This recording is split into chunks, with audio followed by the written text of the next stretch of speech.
उसको कैसे आपके यहाँ बुलाया?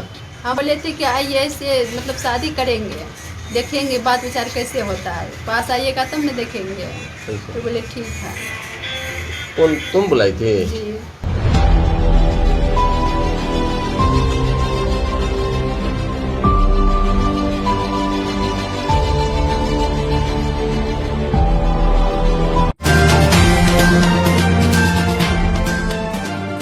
दोस्तों सब्सक्राइब करें और इस बेल आइकन को दबाएं और पाएं वीडियो सबसे पहले। नमस्कार, मैं हूं राजीव रंजन और आप देख रहे हैं जनादेश न्यूज। अररिया में आरती और छोटू की प्रेम कहानी के मामले में हम परत दर परत लगातार खुलासा कर रहे हैं।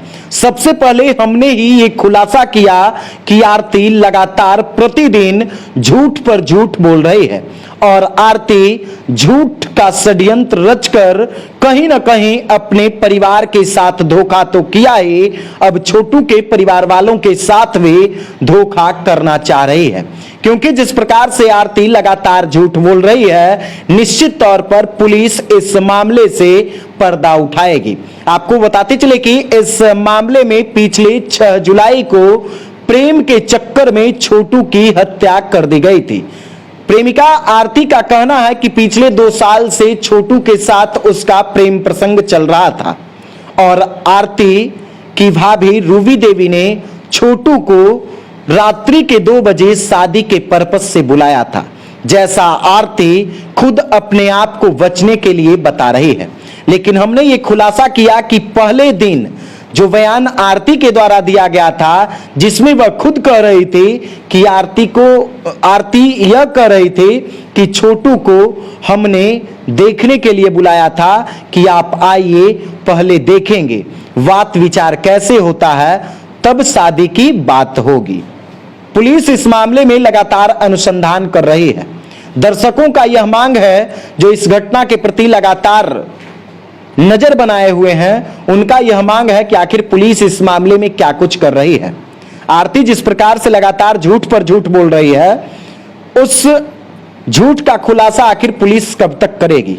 आपको बताते चले कि अनुसंधान की कुछ बातें गोपनीय रखी जाती है, तो कहीं ना कहीं पुलिस अनुसंधान कर रखी है और पुलिस बेहतर तरीके से अनुसंधान कर रही है और इस मामले में कुछ बड़ा खुलासा कर सकती है।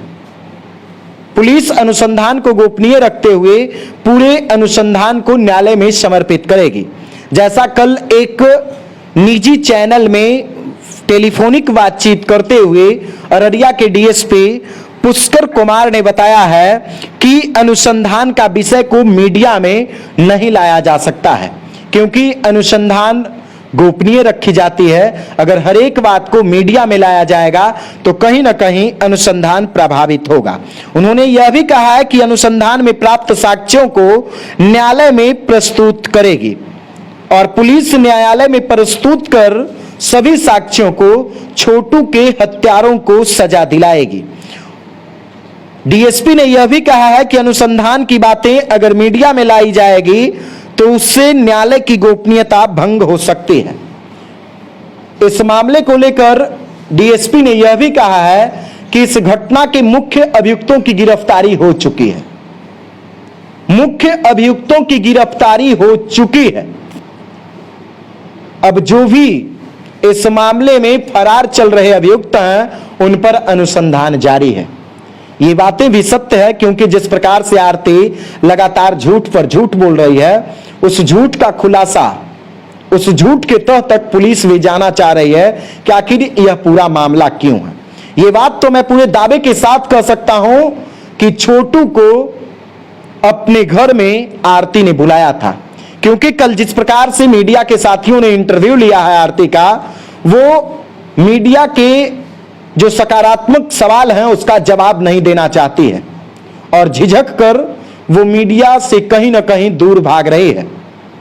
कल एक इंटरव्यू में वह इतने प्रेम से कह रही है कि मैं रात्रि के 2 बजे जब टॉयलेट के लिए बाहर निकला, तब छोटू को देखा, तब हमने पूछा आप इतनी रात में क्या कर रहे हैं।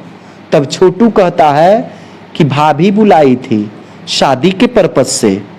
तब आरती कहती है कि आपका दिमाग खराब हो गया है, अरे आरती जी, आप कहां से ये पूरी बनावटी बातें बता रही हैं?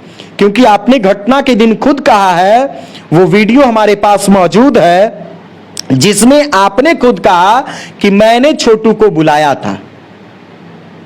फिर आपने बयान यह बदल दिया कि मेरी भाभी शादी के पर्पस से रात्रि के 2 बजे छोटू को बुलाया था, जबकि छोटू का उस गांव में ननिहाल है। इस घटनाक्रम को आरती ने पूरी तरह से उलझा कर रख दिया है।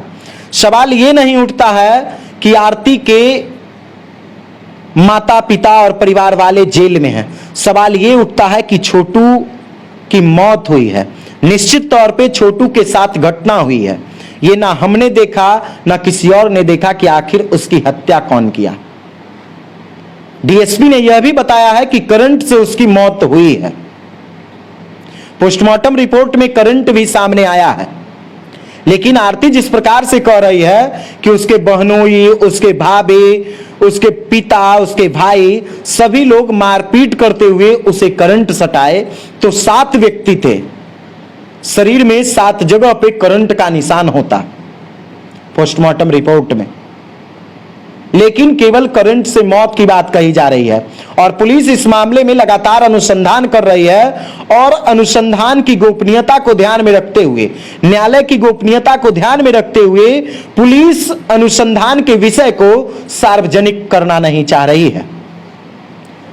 मैं भी चाहता हूं कि छोटू के हत्यारों को सजा मिले, इस घटना में जो दोषी हैं उन्हें सजा मिले, लेकिन आरती का भी पर्दाफाश हो, क्योंकि प्रत्येक के घर में बेटी है।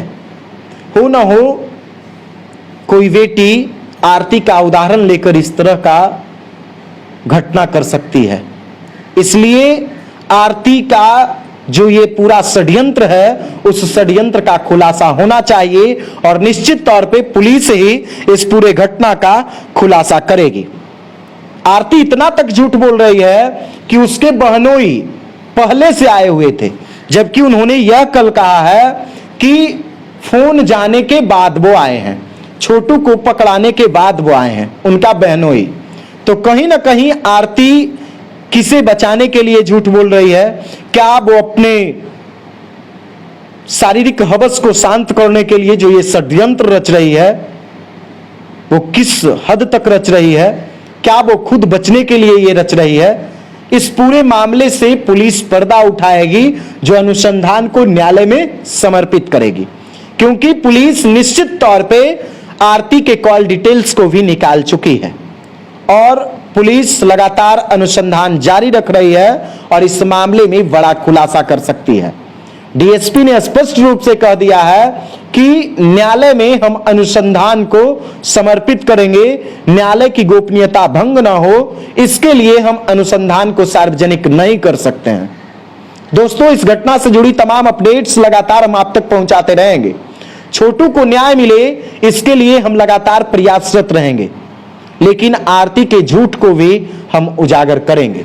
अगर अभी तक आपने हमारे YouTube चैनल को सब्सक्राइब नहीं किया है तो जल्द से सब्सक्राइब कर लीजिए और पाइए बिहार की तमाम छोटी बड़ी खबरें। आपके मन में भी अगर कोई कमेंट्स आ रहा है, कोई विचार आ रहा है, तो आप हमें कमेंट्स में जरूर बताएं। दोस्तों, सब्सक्राइब करें और इस बेल आइकन को दबाएं और पाएं वीडियो सबसे पहले।